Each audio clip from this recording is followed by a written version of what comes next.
memberitahu untuk membicarakan kehebatan Allah, kebesaran Allah. Satu hari kita pergi jumpa manusia 25 kali. Buat 25 majlis. Untuk apa? Supaya masuk kebesaran Allah dalam hati. Jadi satu orang Pak, sudah menjadi tabiat, kebiasaan manusia. Sudah menjadi kebiasaan manusia. Manusia tidak akan merasa, tidak mau menyembah yang dia merasa kecil.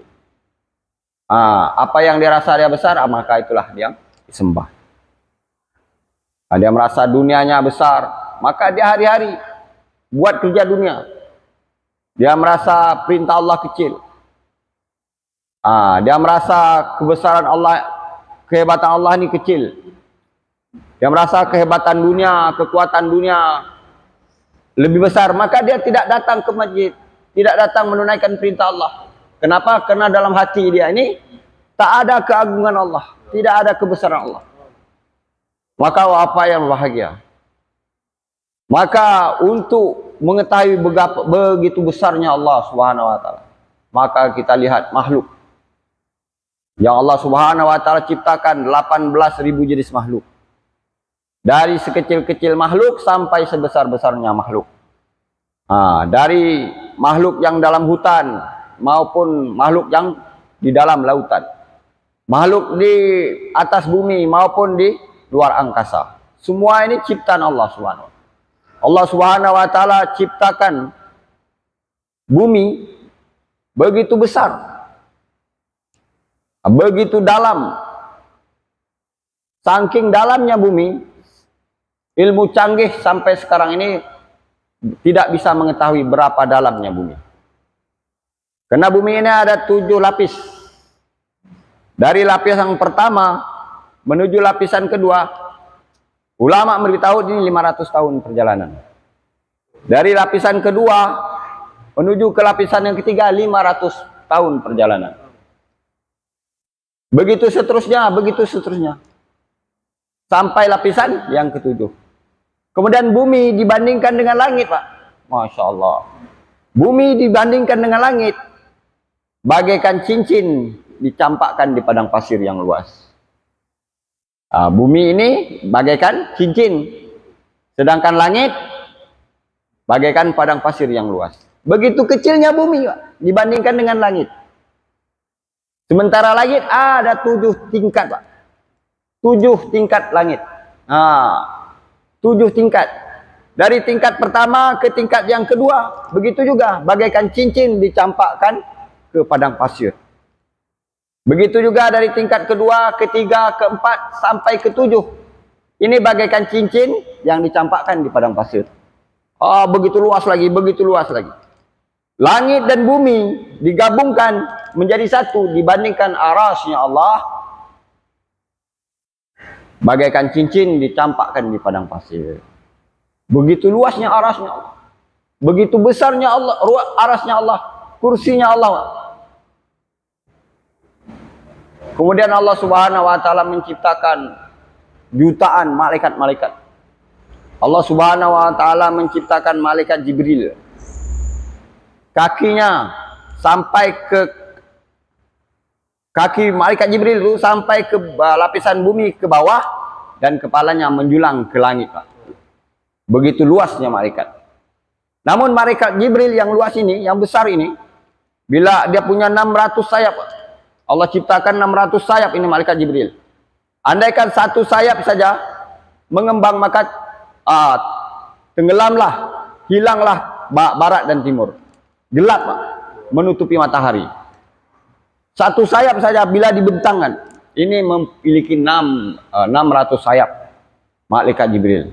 Namun malaikat Jibril ini dibandingkan dengan malaikat Mikail bagaikan leher dengan kepalanya, Pak. Begitu besar lagi malaikat Mikail. Sementara malaikat Mikail ini lagi siaga memperhatikan perintah Allah. Kapan nih dunia mau dikiamatkan? Bumi di bawah corong dia, Pak. Bumi di dalam corong malaikat ini tadi. Wah, kapan siap tiup kiamat? Begitunya, begitu besar. Kemudian Allah Subhanahu wa taala menciptakan surga. Allah menciptakan neraka. Luas neraka, luasnya surga. Luasnya neraka, andaikan satu orang dicampakkan ke dasar neraka, dia bayi sampai ke dasar neraka sudah uban. 70 tahun perjalanan. Dia lahir tercampak sampai ke dasar bumi, sampai ke dasar neraka sudah uban. Begitu luasnya neraka. Satu ketika surga yang Allah Subhanahu wa taala ciptakan, semua surga sudah Allah ciptakan, seluruh surga-surga ini. Setiap penghuninya, para nabi, para sahabatnya Allah Subhanahu wa taala ciptakan seluruh surga. Satu ketika malaikat Jibril minta izin kepada Allah. Wahai Allah, izinkan saya untuk memeriksa, untuk berjalan-jalan di surganya Abu Bakar. Jibril yang begitu besar, yang begitu tinggi, yang begitu sayapnya 600 sayap, dia ingin berjalan di surganya Abu Bakar. Berjalan berbulan-bulan, lama sekali di perjalanannya, sampai letih. Maka Jibril beritahu kepada Allah, wahai Allah, sudah letih. Maka Allah beritahu kepada Jibril, kamu ini baru sampai ke tamannya saja. Baru ke tamannya, belum sampai, belum masuk istananya, baru sampai ke lamannya saja, Pak. Begitu besarnya surganya Abu Bakar, Pak. Namun, Pak, Masya Allah, dunia ini disatukan, neraka disatukan, surga disatukan di hadapan Allah. Besar lagi Allah, Pak. Masya Allah, kebesaran Allah ini yang harus kita tanamkan ke dalam hati. Sehingga apabila kebesaran Allah ini ada dalam hati kita, satu kemaksiatan pun kita tidak mampu melakukan. Satu kemaksiatan pun kita tidak mau melanggar. Satu larangan pun kita tidak mau. Besarnya Allah. Masya Allah. Inilah yang harus kita tanamkan ke dalam hati.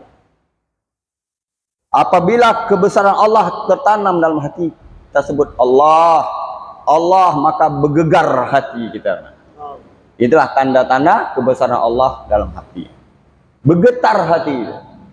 Sebagaimana sahabat-sahabat 2-3 kali Allahu Akbar, Allahu Akbar, maka bergegar tiang-tiang pagar-pagar musuh-musuh.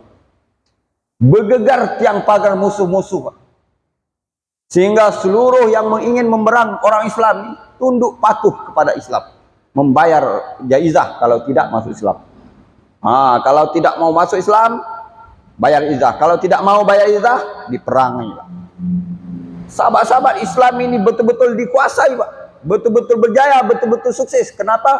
Karena sahabat-sahabat ini dia tunduk patuh dengan perintah Allah dan perintah Rasulullah SAW. Ada dalam hatinya kebesaran Allah. Sehingga